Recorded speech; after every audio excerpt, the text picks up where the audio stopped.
Tengo a Gustavo Segré, es socio de Center Group y profesor de la Universidad Paulista, es analista internacional, es un amigo de hace mucho tiempo. Hola Gustavo, ¿cómo estás? Un abrazo grande.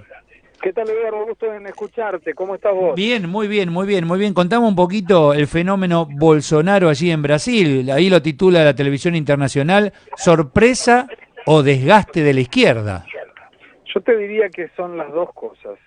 El voto de Bolsonaro no es porque él despierte tanta simpatía, sino porque la gente se cansó de todo lo que tenga que ver con corrupción y la vuelta eventual del Partido de los Trabajadores al gobierno sería un hazmerreír. Vos fíjate que el propio Fernando Haddad, que es una persona colocada por Lula, que no es meritoriamente el que obtuvo esa posibilidad de ser el candidato a presidente por el partido, sí. Lo primero que dijo fue que él el 1 de enero, que es cuando asume el nuevo gobierno, va a subir la rampa del Plan Alto, que es la casa de gobierno, acompañado por Lula. Entonces la gente dice, no, pero a ver, espera un poquitito, Lula está preso y la justicia le negó 79 recursos. ¿Cómo es que Lula va a subir la rampa del Plan Alto en la casa de gobierno si él está preso? Ahí le preguntan, ¿vos lo vas a indultar? Y él dice, no, en realidad el presidente nunca me pidió para que lo indulte, pero no responde sí o no. Con lo cual, ahí vos paso a otra encuesta, que sería interesante inclusive hacerla en Argentina, y ahora vas a ver por qué, donde le preguntan a la gente en Brasil si está de acuerdo en que Lula sea liberado por cualquier motivo o no. El 59% respondió que solo aceptaría que Lula sea liberado si es una determinación judicial. Si no hay determinación judicial, Lula tiene que seguir preso.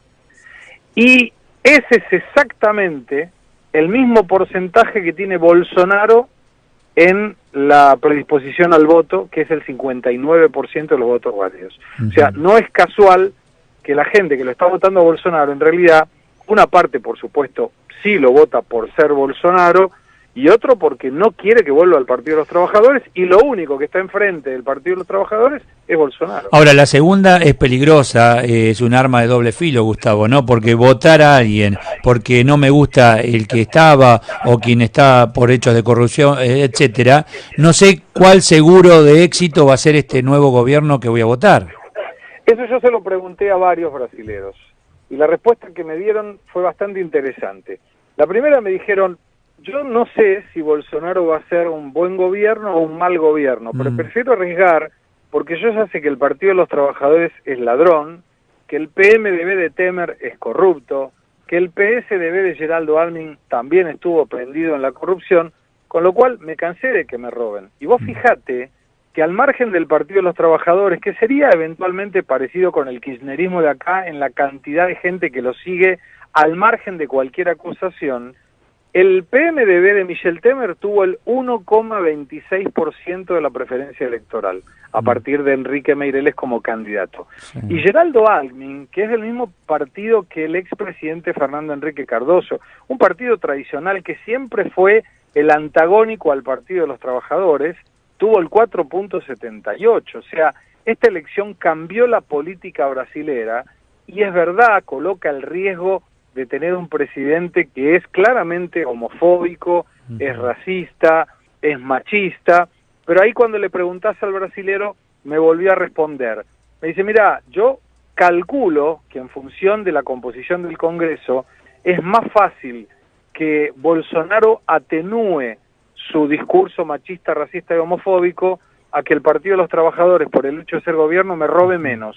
Y en la similitud o paralelismo con Estados Unidos, las instituciones estadounidenses más fuertes que las brasileñas y más fuertes que las argentinas. Digo, ahí te asegura o no el control de este tipo de personajes. Mira, yo creo que Brasil también lo asegura. ¿Ah, sí? Vos fíjate, sí, y te digo por qué. Fíjate que durante muchos ejemplos han aparecido en los últimos tiempos un montón de analistas políticos brasileros, de periodistas argentinos que, con todo respeto, por el hecho de haber ido a Florianópolis en alguna vacación, se sienten en condiciones de opinar sobre la política y sobre todo sobre la historia brasilera. Y vos fíjate que la dictadura de Brasil fue totalmente diferente de la nuestra. Y te doy un ejemplo. Cuando allá por 1964 se produce la destitución del en aquel momento presidente Django Goulart, quien hace la destitución no fueron las Fuerzas Armadas, fue el Congreso. Y quien coloca a Castelo Branco como presidente tampoco fue por una disposición de golpe de las Fuerzas Armadas, fue el Congreso. Congreso que durante la dictadura trabajó normalmente, o sea, no paró, nunca se destituyó a diputados y a senadores, salvo en 2 oportunidades que no se los destituyó, sino que el Castelo Branco, y en la época del resto de los presidentes militares, le dieron receso, o sea, los mandaron de vacaciones, y un mes después retornaron a las actividades. Entonces, es otro tipo de historia. Sí. Por eso cuando uno dice, mirá, no, este tipo defiende la dictadura, no lo justifica, pero es una historia diferente a la nuestra, y tal vez por eso no la entendemos. Ese ataque, momento de campaña, etcétera, ¿ayudó, restó, le sumó a Bolsonaro, le restó a la oposición? Lo ayudó mucho a Bolsonaro porque lo retiró de los debates donde él no estaba cómodo, y donde además, como él tiene su personalidad es explosiva. Nosotros le decimos... De mecha corta, de caliente rápido. Exactamente.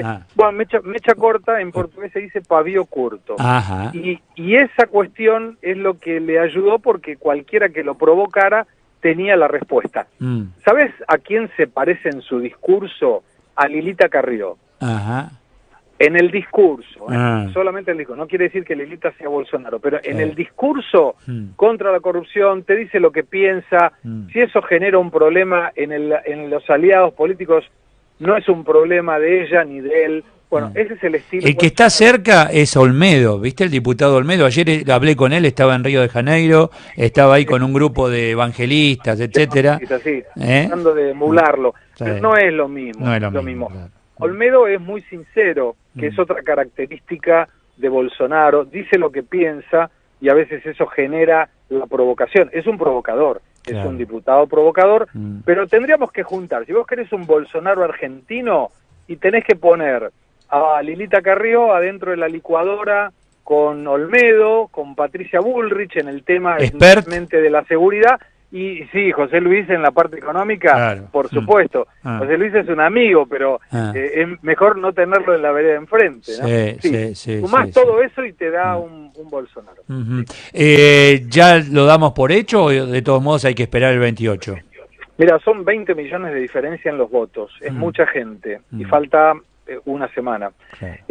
Yo te diría que lo que podemos llegar a esperar es, si Bolsonaro no pierde las elecciones a través de algún error político garrafal, muy difícilmente el Partido de los Trabajadores lo gane, inclusive hasta por una cuestión estratégica. Yo creo que se equivoca el partido al cambiar el discurso. El color del Partido de los Trabajadores era rojo y ahora es verde y amarillo como el de Bolsonaro. Hablaban a favor del aborto, ahora Haddad dice que es contra el aborto como Bolsonaro. Dijo que iba a trabajar para despenalizar el uso de las drogas, y ahora dice que no, como Bolsonaro. Entonces se está tratando de copiar, y cuando vos perdés la identidad, perdés el voto también. Te mando un fuerte abrazo, Gustavo, que tengas buen fin de semana. Gracias. Gracias, igualmente para ustedes. Gracias, Gustavo Segre.